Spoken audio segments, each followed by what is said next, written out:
కన్నడ ఇండస్ట్రీలో తన ప్రేయసి కోసం అభిమానిని హత్య చేయించిన ఘటనలో హీరో దర్శన్ కొంతకాలంగా జైలు జీవితం అనుభవించారు.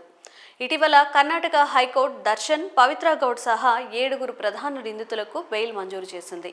తాజాగా దర్శన్కి సుప్రీంకోర్టు షాక్ ఇచ్చింది. హైకోర్టు ఇచ్చిన బెయిల్ను బెంగళూరు పోలీసులు ప్రశ్నిస్తున్న నేపథ్యంలో సుప్రీంకోర్టు హీరో దర్శన్కు నోటీసులు జారీ చేసింది.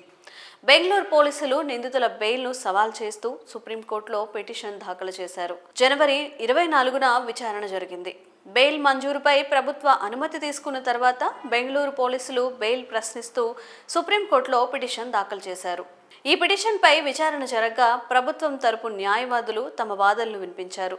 ఓ వ్యక్తిపై నిందితులు అమానుషంగా ప్రవర్తించారు కాబట్టి హైకోర్టు ఇచ్చిన బెయిల్ను రద్దు చేయాలని వాదించారు.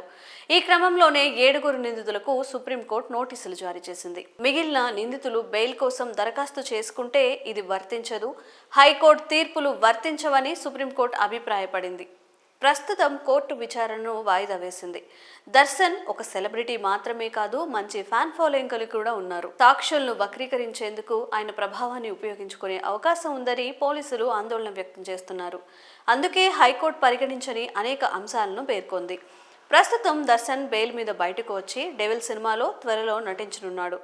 ఏదేమైనా దర్శన్ మెడకు రోజు రోజుకు ఈ హత్య పాపం చుట్టుకుంటుందని నెటిజన్స్ సైతం కామెంట్స్ చేస్తున్నారు. ఇకపోతే దర్శన్ సొంత భార్య పిల్లలను కాదని సహనటి పవిత్ర గౌడ్తో రిలేషన్లో ఉండడం వల్లే అభిమాని రేణుకాస్వామి పవిత్ర గౌడ్పై సోషల్ మీడియాలో అసభ్యంగా ప్రవర్తిస్తూ కామెంట్స్ చేశారు.